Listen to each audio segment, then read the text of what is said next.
Blessed morning, y'all. It's February 23rd. Let's go with the Boatman's book.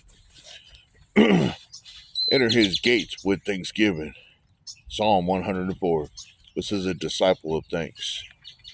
A life of thanksgiving releases the glory of God. It's a quote from Bengt Sundberg. Yesterday on the way to Clinton, I asked my daughter, "May I ask you my famous question? What has Jesus done for you this week?" She's like, "Well, he woke me up." She got quiet for a while. She's thinking about things. And she goes, "Well, we're on our way to church. We have a home over our heads. We have a car that runs." And she was going down the list of things that she was thankful for. And I'm so blessed to have my 19-year-old be so wise. When you can't think of nothing, be thankful. You got out of bed.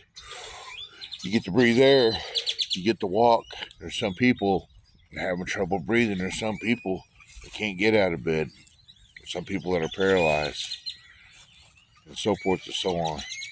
It's good to be thankful. This is a praise to the Most High God and thanking Him for it. Inward, the distance of God is an all too common malady among believers. It isn't that God is really distant, but we go through waves of feeling that He is. Sometimes the waves are prolonged. Circumstances batter us. Discouragement plagues us, and God seems far, far away.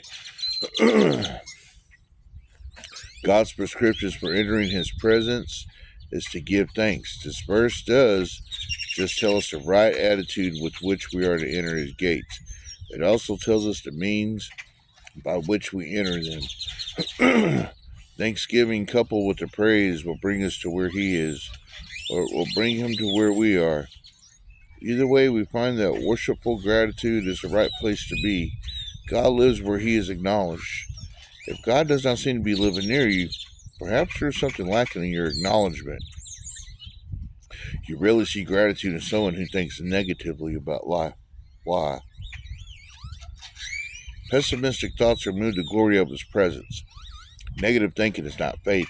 It is the antithesis of reality from God's point of view. Reality, as He defines it, is all about who He is and what He does. Negativity isn't. It assumes the worst, it feeds, and is fed by the enemy of God. Indeed, the conclusion. Paul told believers to give thanks in every circumstance. He didn't tell them to give thanks only when the clear evidence of God's blessing is visible. He told them to give thanks always in every situation. How can we do this? On the basis of who God is. If we always see the downside, we're doubting something about God, that He is good or able or wise. But if we know that He is good and that He is sovereign, He runs it all. He doesn't need a government. He is the King. He is the Lord.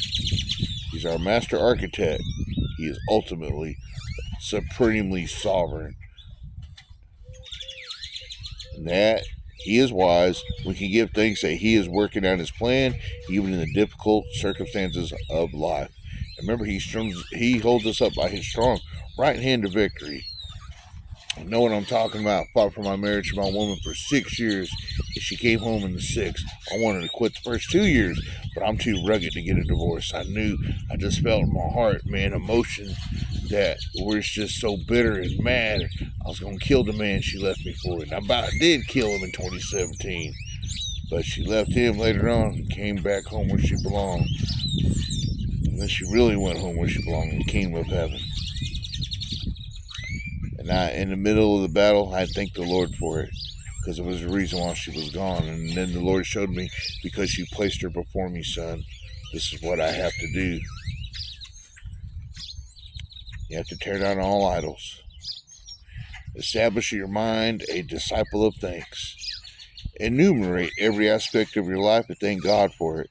In every circumstance, choose to see it from an angle that will cultivate gratitude. God will be honored, and His presence will be real. And because He is real, Mohe Hot Windadon, Annie Bear Showed Hunter, she went home to the kingdom of heaven.